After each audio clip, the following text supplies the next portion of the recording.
자, 안녕하십니까. 우리 유튜브 채널 반갑습니다. 저는 차트형입니다. 자, 오늘은 저의 주식 인생을 바꿔준 세 가지 원칙에 대해서 말씀해 드릴까 합니다. 저는 이 세 가지 원칙은 무조건 죽는 한이 있다 하더라도 지킵니다.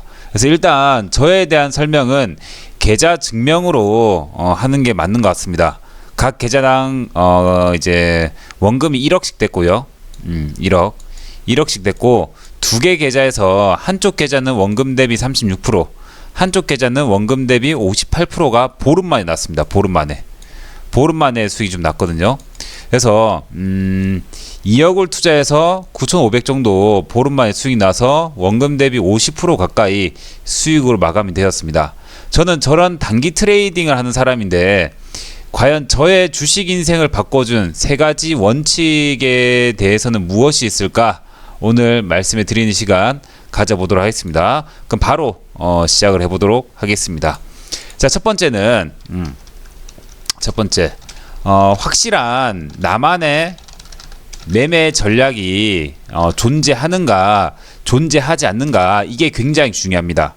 그러니까 나는 종목의 매수 매도에 대한 확실한 나만의 전략, 그리고 그러니까 이제 나만의 기법이 존재하는가 하지 않는가, 이게 굉장히 중요해요. 저 같은 경우에는 매매 타이밍을 이제 당연히 차트로 보겠죠.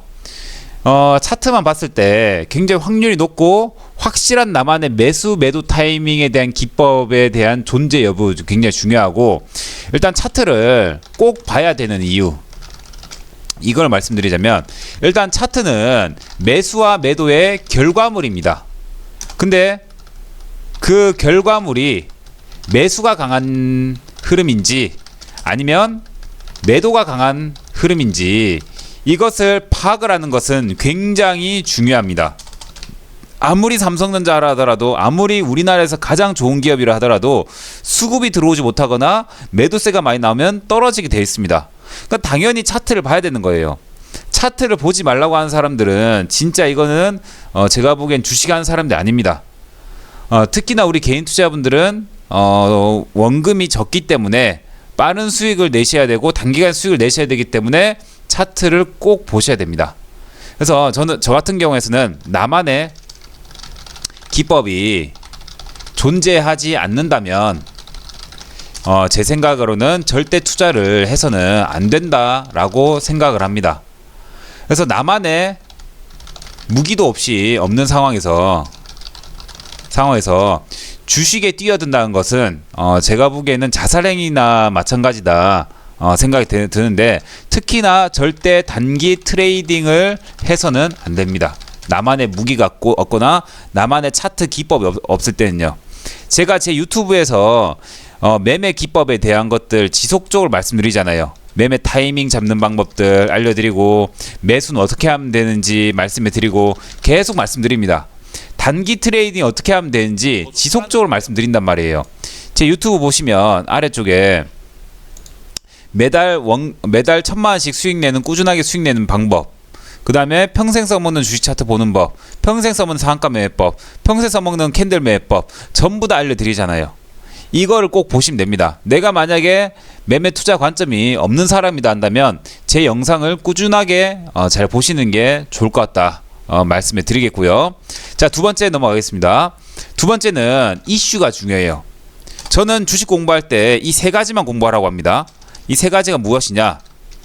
차트 앤 이슈 앤 차트 이슈, 요 정도? 차트 이슈 요 정도만 공부해도 저는 이제 어느 정도 괜찮다 생각하거든요. 기업 이 세 가지만 보시면 됩니다. 그럼 잘 보세요. 이슈 같은 경우에는 재료 이슈, 테마, 이런 게 바로 이슈예요. 예를 들어서 최근에 같은 경우에는 NFT, 그 다음에 게임 관련된 부분들, 이런 부분들이 이제 이슈가 되는 거죠. 그러니까 이슈를 봤을 때 지속력이 있을 수 있는 이슈인지 그렇지 않은 이슈인지를 파악하는 게 굉장히 중요합니다. 그래서 지속력이 있는 이슈는 좀 눌리더라도 다시 어떻게 된다? 다시 올라갑니다. 그래서 눌림목 매매 하시는 분들, 혹시나 눌림목 매매 하시는 분들에게는 이슈 파악이 굉장히 중요해요. 그래서 이슈 파악 같은 경우에는 꾸준하게 뉴스를 공부하셔야 되고, 과거에 많이 올랐던 이슈에 대해서 공부를 꼭 하셔야 됩니다. 이거는 굉장히 중요한 부분이에요. 그래서 예를 들면 저 같은 경우에는 저는 기본적으로 약간 원자재 관련주들 별로 안 좋아합니다. 원자재 관련주들, 예를 들면 최근에 효성 OMB나 요소수 관련된 그런 이제 그 부족 현상, 이게 나타났잖아요. 전 이런 거 별로 안 좋아해요. 왜냐면 이거는 공급만 해버리면 끝이란 말이에요. 이슈가 단절되고 끝입니다. 그래서 저 같은 경우에는 저런 이슈들 안 좋아한단 말이에요. 근데 최근에 NFT나 그 다음 메타버스나 이런 이제 게임주들, 이런 것들 이슈들 보시면 아시겠지만 미래지향적인 이슈란 말이에요. 그럼 게임주가 최근에 올라간 이유는 무엇이냐? 게임을 하면서 우리가 놀고 먹으면서 게임을 하면서 돈을 벌 수 있다라는 이슈들 때문에 게임주가 날아가는 거 아니겠습니까? NFT랑 같이 엮여가지고. 메타버스는 미래에 우리가 분명히 가상현실 세계가 생길 것이고, 그런 현실 세계에서, 가상현실 세계에서 우리가 분명히 그쪽에서 수익 창출할 수 있는 게 생길 것이다 라는 기대감들, 그런 게 있는 게 아니겠어요? 그래서 이슈를 볼 때 미래지향적인 이슈인가 아닌가, 이 굉장히 중요해요. 그리고 M&A 관련주들 많이 급등을 하죠. 그러니까 이슈도 보시면 예를 들면 MSCI 지수 편입에 대한 이슈, 코스피 200, 코스피 150 편입에 대한 이슈. 최근에 카카오페이가 코스피 200에 편입되면서 급등이 나와버렸습니다. 그죠? 이런 이제 단발적인 이슈들도 있고요. 그 다음에 미래지향적인 이슈, NFT, 메타버스, 이런 쪽에 미래지향적인 이슈 있고요. 그 다음에 정책주들, 수소차, 친환경차, 뭐 전기차, 뭐 탄소중립 등등, 이런 정치적인 이슈가 있을 거고, 정책적인 이슈. 그러니까 이런 거 봤을 때 이슈에 대한 정리를 한번 해보셔야 됩니다. 그러니까 카테고리별로 한번 해보셔야 됩니다. 아시겠죠? 그래서 지속력이 있는 이슈, 지속력이 없는 이슈를 구분을 할 줄 알아야 돼요. 그런 눈들이 있어야지만 단기 트레이딩을 하실 수가 있습니다. 그렇지 않는다 한다면 절대로 단기 트레이딩 하지 못합니다. 이슈의 지속력을 모르고서는 절대로 하시면 안 됩니다. 아시겠죠? 자, 마지막 세 번째 원칙입니다. 이 세 번째 원칙은 내가 전 재산을 내가 이제 골라놓은, 사려고 하는 그 종목에 올인을 만약에 했다라고 생각을 하는 거예요. 그럼 잘 보세요. 내가 만약에 내가 지금 살려고 하는 종목, 지금 사려고 하는 종목에 만약 올인을 했다면 내가 과연 불안할 것인가, 불안하지 않을 것인가, 이걸 생각을 해보는 거예요. 이 생각을 해봐야 돼요. 저 같은 경우에서도 과거에 실력은 많이 올라왔지만 뇌동매매 때문에 손실을 미치도록 볼 때가 있었단 말이에요. 그럼 이 뇌동매매에 대해서 어떻게 내가 이걸 바꿔낼 수 있을까, 이 뇌동매매를 어떻게 하면 안 할 수 있을까를 고민을 해봤단 말이에요. 고민을 하다 보니까 저 같은 경우에서는 한 종목에 몰빵 투자자 스타일이거든요. 이게 왜 나왔냐면 최고의 종목을 찾는 거예요. 내가 지금 이 시장에서, 이 장세에서 다른 종목을 보지 않을 수 있는, 그러니까 결론적으로는 종목 바람을 피지 않을 수 있는 종목을 찾아야 된다는 것입니다. 그리고 그 종목에 내가 만약에 전 재산을 올인했더라도 불안하지 않을 수 있는 그런 확실감 있는 종목, 그 종목을 어떻게 해야 된다? 사야 된다. 저는 그런 종목이 아니라면 절대 매수하지 않습니다. 이게 저의 원칙이에요. 자, 첫 번째 원칙 보겠습니다. 첫 번째 원칙은 확실한 매매 전략. 그러니까 내가 자신 있는 차트 패턴에서는 들어가지만 내가 자신 없는 차트 패턴에선 절대로 매수하지 않습니다. 왜? 내가 불안하기 때문에 내가 이제 그 원하는 차트 패턴 아닌 종목들은 절대 매수하지 않습니다. 이게 저의 원칙이에요.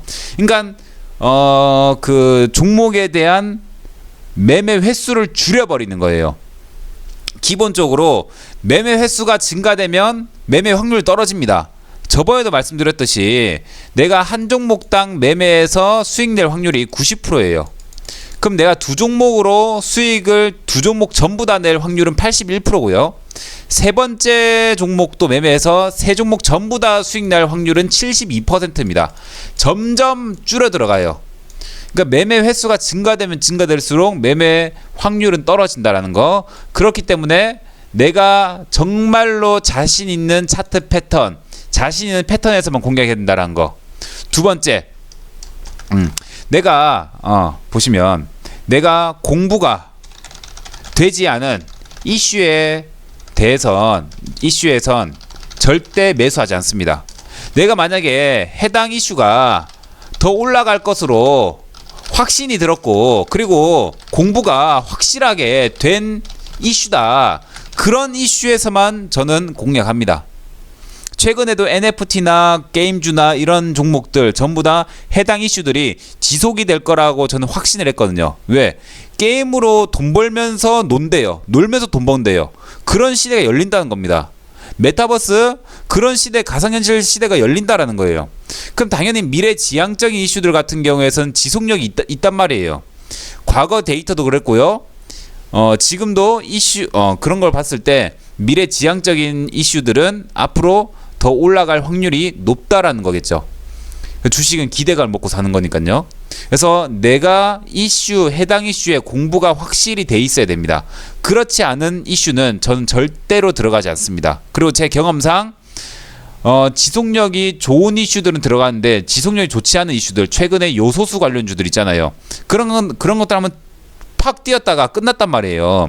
뭐 예를 들면 효성 OMB라든지 KG케미칼이라든지 그런 거 다 끝났단 말이에요. 뉴스에서 아무리 요소수 부족하다, 뭐 2개월치밖에 없다, 1개월치밖에 없다, 전 그거 듣는다 하더라도 쌩깝니다. 왜? 어차피 그런 이슈들은 공급되면 끝이에요. 공급되면 끝이란 말이에요. 근데 철강 이슈도 이제 보시면 원자재인데, 그건 지속력이 좀 더 있었던 게 뭐냐면 탄소 중립 때문에 철강에 대한 부족 현상들이 나타났단 말이에요. 그러면 정책적으로 같이 묶여져 있는 원자재 이슈란 말이에요. 미래지향적인 정책에 엮여져 있는 원자재 이슈니까 철강주는 많이 올라갔죠. 그러니까 이런 것들은 괜찮은 거예요. 그리고 마지막으로 내가 이 종목에 과연 전 재산을 올인했을 때 내가 불안할 것이냐, 불안하지 않을 것이냐. 내가 불안하지 않는다 한다면 내가 이 종목, 이 이슈에 대해서 공부가 엄청나게 된 거고, 플러스 내가 이 차트에 대해서 굉장히 확신이 있는 거예요.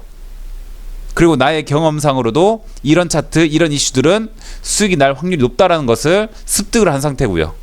그 정도 돼야지만 저는 투자를 합니다.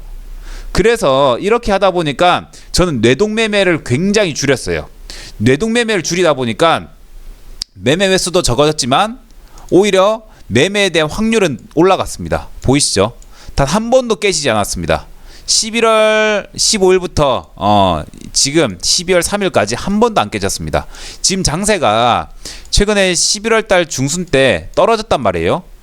근데 저는 단 한 번도 깨지지 않았습니다. 왜? 저는 저만의 원칙이 확실하게 있기 때문에요. 우리 시험들도 이 영상을 보시고 꼭 자신만의 원칙을 만드시고, 그리고 이 세 가지를 꼭 기억하시면서 매매에 임하시기 바랍니다. 아시겠죠? 이거 꼭 기억하십시오. 이 영상이 분명히 당신의 주식 인생을 바꿔줄 것입니다. 지금까지 차투형이었습니다.